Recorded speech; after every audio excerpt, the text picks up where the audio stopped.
آج سے 1450 سال پہلے دوسرے خلیفہ راشد خطاب کے پہاڑ جیسے بیٹے عمر ابن خطاب نے لوگوں سے خطاب کرتے ہوئے فرمایا تھا کہ ہمیشہ اپنا جو خلیفہ ہے یا اپنا جو حکمران ہے وہ مشورے سے چننا ہے، وہ شورا کے ذریعے چننا ہے۔ اور آگے چل کے انہوں نے فرمایا کہ کسی شخص کو تلوار کے زور پر اپنے اوپر حکمرانی نہیں کرنے دینا۔ بسم اللہ الرحمن الرحیم۔ میرا نام محمود نیادی ہے۔ السلام علیکم ورحمۃ اللہ وبرکاتہ۔ یہ میں نے آپ کو 1450 سال پہلے کی بات بتائی۔ اب جو امریکہ کے 16ویں صدر تھے ابراہم لنکن، 15 اپریل 1965 کو ان کو ایک تھیٹر میں جو ہے وہ گولی مار کر ہلاک کر دیا گیا۔ One of the best statesman of the world. انہوں نے کیا کہا؟ انہوں نے کہا تھا کہ وہ حکومت کبھی بھی ختم نہیں ہو سکتی جو عوام کی ہو، پہلی بات۔ اس کے بعد وہ اسے عوام ہی چلائیں، دوسری بات، اور تیسری بات جو عوام کی بہتری کے لیے ہو۔ یعنی بات آپ نے سمجھی ہے، جو مرکزی نقطہ ہے وہ عوام ہے کہ اسے عوام بنائیں، عوام چلائیں، عوام کے لیے چلائیں۔ ہمارا جو المیہ چل رہا ہے وہ المیہ کیا چل رہا ہے؟ ہمارا المیہ یہ چل رہا ہے کہ مخصوص کلاسیں ہیں، چاہے وہ سرمایہ کاروں کی ہوں، ذمہ داروں کی ہوں، جاگیرداروں کی ہوں، پیروں کی ہوں، وہ ہم پر مسلط ہیں۔ قائد اعظم کو صرف 1 سال، اور اسی طرح لیاقت علی خان کو بھی تھوڑا سا ٹائم ملا، اور پھر ایوب خان کے دور میں 22 خاندان جو ہے وہ مشہور ہوئے تھے کہ ان کے پاس پاکستان کی ساری دولت ہے، اور وہاں سے پھر یہ نظام ایسا جو ہے وہ ان لوگوں کے قبضے میں آیا، مفاد پرستوں کے قبضے میں آیا کہ عوام کے ہاتھ کچھ نہ آیا۔ یعنی عوام جو ہے وہ ان کی کھٹ پتلی بن گئی، عوام ان کی غلام بن گئی، اور عوام جو ہے وہ ان کے لیے صرف ٹیکس اکٹھا کرنے کا کام کرنے لگی۔ تو ابراہم لنکن کے مطابق یعنی وہ حکومت کبھی بھی ختم نہیں ہوتی کہ جس کو لوگ چلائیں، اور لوگ کس طرح چلائیں۔ اب یہ جو ہے نا، یہ جو بڑے لوگ یہ حکومت میں آتے ہیں تو یہ اپنے لیے پالیسیاں جو ہے وہ بناتے ہیں، اور اپنے جیسے لوگوں کے لیے پالیسیاں بناتے ہیں۔ اب چینی پہ سبسڈی دیتا ہے شریف خاندان۔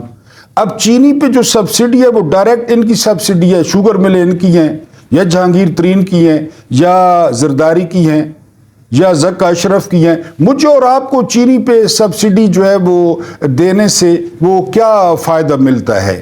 ہمیں تو وہی قیمت ملتی ہے باہر سے، کیونکہ یہ حکومت اپنے جیسے لوگوں کے لیے کرتے ہیں اور اپنے جیسے لوگوں کے ذریعے کرتے ہیں۔ یہ کوئی عام آدمی تو ہے نہیں، یہ تو مافیاز ہیں۔ جب مافیاز کی حکومت ہوتی ہے تو وہ مافیاز کو فیسیلیٹیٹ کرتی ہے، وہ مافیاز کی بات مانتی ہے، وہ مافیاز کے مفادات کا تحفظ کرتی ہے۔ اس کے لیے اس کے سامنے یا اس کی ترجیح عام بندہ ہوتا ہی نہیں ہے۔ اور پھر یہ بھی ان کو پتہ ہے کہ ہم اوپر گٹھ جوڑ کر لیں گے، ووٹوں پہ بھی ہم بھگت لیں گے۔ یعنی ووٹوں کے ڈبے کھولتے ہوئے یا موریں کہاں پہ لگی ہیں تو وہ بھی ہم جو ہے وہ سیٹلمنٹ کر لیں گے۔ ابھی کیا ہو رہا ہے؟ ابھی آپ خود دیکھ لیں کہ عوام کس کو چاہتے ہیں، سرویز کیا بتا رہے ہیں، عوام کس پارٹی کے ساتھ کھڑے ہیں، لیکن یہ اپنی جو ہے نا وہ انجینئرنگ پہ لگے ہوئے ہیں، سیاسی انجینئرنگ پہ۔ یہی ہو رہا ہے، ہر الیکشن میں یہی ہوتا ہے، کیونکہ یہ نہ لوگوں کی حکومت ہے، نہ لوگوں کے لیے ہے، اور نہ لوگوں کی بھلائی کے لیے ہے۔ یہ مخصوص گروپ یا مخصوص ٹولے کی حکومتیں ہیں جو مخصوص ٹولے کے لیے ہوتی ہیں اور جو مخصوص ٹولے کی خدمت کرتی ہیں۔ یعنی انہی کی یہ جو منی لانڈرنگ کہتے ہیں کہ جی 10,000 ارب کی روزانہ منی لانڈرنگ ہوتی ہے تو میں کرتا ہوں یا آپ کرتے ہیں، یہ انہی کے جو ہے نا وہ رشتہ دار، انہی کے دوست، اور انہی کے جو ہے نا وہ جو نوکر ہیں، چاکر ہیں، چاہے وہ مقصود چپڑاسی ہے، چاہے وہ چینی والا ہے، چاہے وہ اومنی گروپ ہے، وہی کرتے ہیں سارا کچھ۔ تو وہ حکومتیں زوال پذیر نہیں ہوتی جو لوگوں کی ہوں، لوگوں کے ذریعے ہوں اور لوگوں کے لیے ہوں۔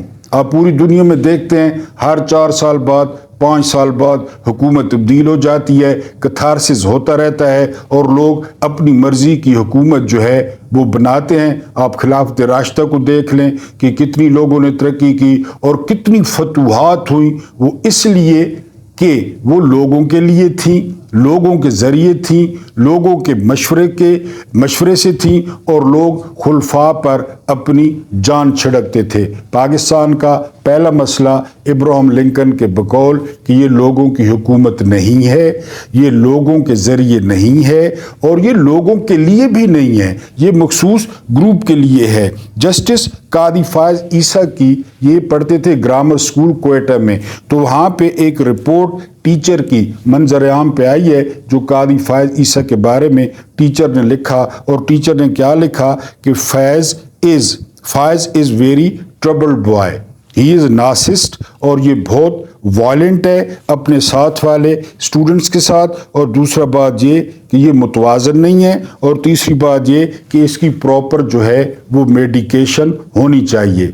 اب بدقسمتی ملاحظہ کریں کہ پاکستان کی انصاف کی سب سے بڑی کرسی پر یہ شخص بیٹھا ہوا ہے۔ یہ میں نے آپ کو گرامر اسکول کوئٹہ کی ایک ٹیچر کی رپورٹ آپ کے سامنے رکھی ہے، اور آپ لائیو کوریج دیکھ لیں، شاید آپ دیکھ رہے ہوں کہ وہ کبھی کہتا ہے کہ آئین پہلے ہے اور اسلام بعد میں ہے، کبھی وہ کہتا ہے توبہ کا دروازہ کھلا ہے، تو توبہ کا دروازہ صرف نواز شریف کے لیے کھلا ہے، وہ جو ضرورت سے زیادہ جو لوگ بند ہیں جیلوں میں ان کے لیے توبہ کا دروازہ نہیں کھلا، اور ان میں کوئی سائیکل چور، کوئی مرغی چور، کوئی ٹی وی چور، کوئی موٹر سائیکل چور وہ پڑے ہیں، کیونکہ وہ کیس کی پیروی کرنے والا کوئی نہیں ہے، ان کے لواحقین کے پاس وکیلوں کو دینے کے لیے پیسے نہیں ہیں، ریڈروں کا منہ بند کرنے کے لیے پیسے نہیں ہیں، لہذا وہ جیلوں میں پڑے ہیں، ان کے لیے کوئی جو ہے نا وہ توبہ کا دروازہ نہیں کھلا۔ اور پھر قاضی صاحب یہ بھول گئے کہ پھر اسلام میں تو چور کا ہاتھ کاٹنے کا بھی جو ہے نا وہ حکم ہے، پھر ادھر آپ کیوں نہیں آتے؟ اور پھر آپ نواز شریف کا کیس بڑے ڈیکورم کے ساتھ، بڑے آپ کے چہرے پہ اطمینان ہوتا ہے، آپ کے چہرے پہ روحانیت ہوتی ہے، آپ کے چہرے پہ نور ہوتا ہے، اور آپ نواز شریف کا کیس سن رہے ہیں۔ اگر وہاں پہ جب آ جائے نام پی ٹی آئی کا یا عمران خان کا تو یہ تھڑا بن جاتا ہے، سپریم کورٹ کا ڈیکورم لگتا ہی نہیں ہے، آپ فکرے کستے ہیں، آپ جگتیں کرتے ہیں، اور لگتا ہے کہ آپ کسی تھڑے پہ بیٹھے ہیں۔ لیکن نواز شریف کا کیس آپ لمبی سماعتیں کر کے اور شام تک اس کو چلا رہے ہیں، اور آپ کو لگتا ہے کہ اس وقت پاکستان کے تمام جو مسائل کا حل ہے وہ نواز شریف کی نااہلی ختم کرنا ہے، نواز شریف کو وزیر اعظم بنوانا ہے۔ فیض عیسیٰ کے آنے سے پہلے یہ بہت اینٹی اسٹیبلشمنٹ اس کو جو ہے نا وہ بھونپوؤں نے مشہور کیا، بڑی آیتیں، بڑی حدیثیں، بڑا فیض آباد دھرنا کیس، لیکن اس کرسی پر بیٹھنے کے بعد وہ بالکل ہی بکری بن گئے، اور جو کچھ انہوں نے کہا الیکشن 8 فروری کو ہوں گے، اور یہ پتھر پہ لکیر ہے۔ ٹھیک ہو گیا، کل پرسوں سینٹ نے قرارداد پاس کر لی، ابھی تک قاضی فائز عیسیٰ نے کچھ نہیں کیا کہ بلائیں ان لگڑوں کو، وہ جو لگڑ سینیٹر تھے 12-13، اور ان کو کہیں اور لٹکائیں کہ لگائیں آرٹیکل 6 کہ کیوں آپ لوگوں نے سپریم کورٹ کی جو ہے نا وہ یہ حکم کے خلاف آپ گئے۔ لیکن یہ یاد رکھیں کہ وہ جو 12 سینیٹرز تھے ان کو نون لیگ کی درپردہ حمایت حاصل تھی، ابھی تک نہ مریم نواز نے اس پہ بیان دیا ہے، نہ شہباز شریف نے، نہ نواز شریف نے، کیونکہ ان 12 سینیٹرز کو نون لیگ کی حمایت حاصل تھی، اور اس بات کا قاضی فائز عیسیٰ کو پتہ ہے، لہذا قاضی فائز عیسیٰ اگر کل پرسوں کیس جاتا بھی ہے تو وہ وہی کریں گے جو نون لیگ کہے گی، کیونکہ یہ غیر متوازن شخص ہیں۔ میں نے اب یہ رپورٹ نکلوا سکتے ہیں گرامر اسکول کوئٹہ کی، جس کے بارے میں ٹیچر نے لکھ دیا کہ یہ بالکل غیر متوازن ہے، ہی از اے ٹربلڈ بوائے، اور اس کی پراپر جو ہے وہ میڈیکیشن ہونی چاہیے۔ میں نے آپ کو بتایا کل پرسوں انہوں نے ٹی وی پہ ارشاد فرمایا کہ لائیو دکھانے کا ایک نقصان یہ ہے کہ میری بیوی کہتی ہے اب ٹھیک نہیں بیٹھتے۔ اب اندازہ کریں، یہ سپریم کورٹ کے چیف جسٹس کا ڈیکورم ہے، یہ پروٹوکول ہے سپریم کورٹ کی عدالت کا کہ بیوی کہہ رہی ہے کہ آپ سیدھے نہیں بیٹھتے، آپ ٹھیک نہیں بیٹھتے، اور یہ جو ہے نا حالانکہ انہوں نے کہنا چاہیے تھا کہ آپ تو بیٹھے ہی نہیں، آپ تو لیٹے ہوئے ہیں نظام کے سامنے، جو کچھ آپ کو کہا جا رہا ہے وہی کر رہے ہیں اور آپ صرف بیٹھے ہیں پی ٹی آئی کو گرل کرنے کے لیے اور عمران خان کو گرل کرنے کے لیے۔ بہرحال ان کی ٹیچر کی رپورٹ یہ ہے، یہ بیلنسڈ نہیں ہے، یہ نارسسٹ ہیں اور یہ جو ہے نا وائلنٹ ہیں اور ان کی پراپر میڈیکیشن ہونی چاہیے۔ اس کے بعد ہم ذکر کرتے ہیں اندرا گاندھی کا۔ اندرا گاندھی نے اس دور کے فیلڈ مارشل مانک شاہ کو اپنے پاس بلوایا تھا۔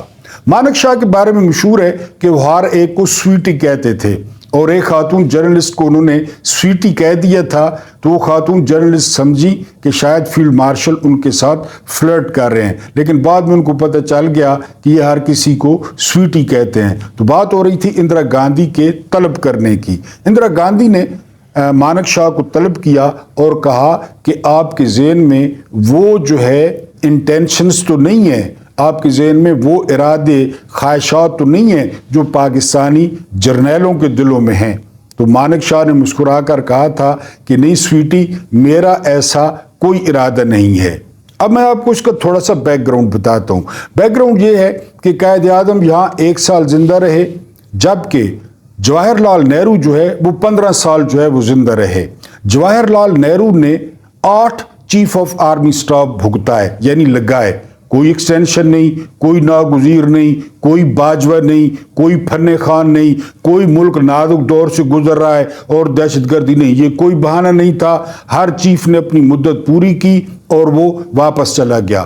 اس کے بعد ایک اور قدم جو جواہر لال نہرو نے اٹھایا، جواہر لال نہرو نے جو عہدے تھے یعنی ملٹری کا عہدہ اور سویلین عہدہ، مثلاً کمشنر جو تھا وہ میجر جنرل کے برابر تھا، تو نہرو نے کمشنر کو سینئر قرار دیا، میجر جنرل کو جونیئر قرار دیا کہ جو سویلین عہدے ہوں گے وہ بالادست ہوں گے، آرمی ان کو سینئر سمجھ کر وہ سیلوٹ کرے گی۔ پھر ایک اور بات، انگریزوں کے دور میں وہ مخصوص عدالتوں میں پیش ہوتے تھے فوجی، نہرو نے یہ بھی ختم کر دیا۔ نہرو نے کہا کہ سویلین عام عدالتوں میں چاہے وہ فوجی عام ہے یا افسر ہے وہ اس میں پیش ہوگا اور اپنا کیس جو ہے وہ لڑے گا۔ اور یہاں پہ کیا ہوا، یہاں پہ پہلے بھی پارلیمنٹ نے اپنے ماتھے پہ کالک ملی کہ جی فوجی عدالتیں بنائیں، پھر اس کے بعد بھی کہ فوجی عدالتیں بنائیں، اور خود مفاد پرست لوگوں نے اپنے چھوٹے چھوٹے مفاد کے لیے وہ سویلینز کو پکڑ پکڑ کے وہ فوجیوں کے حوالے کرنا شروع کر دیا۔ تو وہ جو پہلی اینٹ نہرو نے سیدھی رکھی اس پہ پوری بلڈنگ جو ہے وہ سیدھی بنتی گئی۔ یہاں پہ کیا ہوا، یہاں 58 میں ٹیڑھی اینٹ رکھی گئی۔ ایوب خان جس کی پہلی شکایت لگائی تھی سردار عبدالرب نشتر نے اور کہا تھا قائد اعظم کو یہ کہ میرے کام میں مداخلت کرتا ہے، یہ مجھے ڈکٹیشن دیتا ہے، یہ میری بات نہیں مانتا، تو قائد اعظم نے اریٹیٹ ہو کر 2 سال کے لیے کوئی بیج منع کر دیے ایوب خان پر اور 2 سال کے لیے مشرقی پاکستان بھیج دیا گیا کہ اس کو مشرقی پاکستان بھیج دیا جائے۔ لیکن اس کے بعد پھر ایک اور بات آپ کو بتا دوں، ایوب خان نے جو سارا کچھ کیا بعد میں یہ بھی ایکسٹینشن کی بنیاد پہ کیا۔ جس طرح باجوہ نے 3 سال بندے کے پتر کی طرح گزارے اور بعد والے 3 سالوں میں سارے ملک کا بیڑا غرق کر دیا، اسی طرح ایوب خان کو سکندر مرزا نے ایکسٹینشن دی تھی۔ اور پھر ایکسٹینشن کے بعد آپ دیکھ لیں وہاں سے اینٹ ٹیڑھی پڑی 58 سے، اور اس کے بعد جو ہے وہ ساری بلڈنگ وہ ٹیڑھی ہوتی چلی گئی، جس کا آج تک ہم نتیجہ بھگت رہے ہیں۔ ایک اور بات اپنے ویورز کے ساتھ شیئر کرتے چلوں کیونکہ آج کل وہ کتاب بینی کا شوق نہیں ہے۔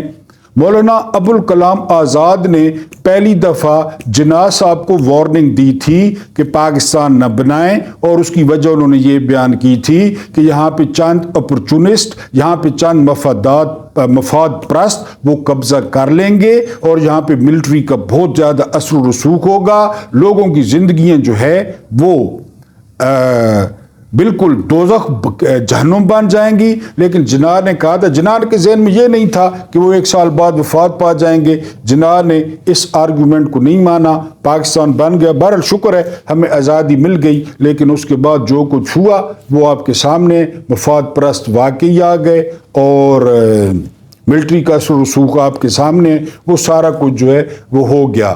تو مانک شاہ نے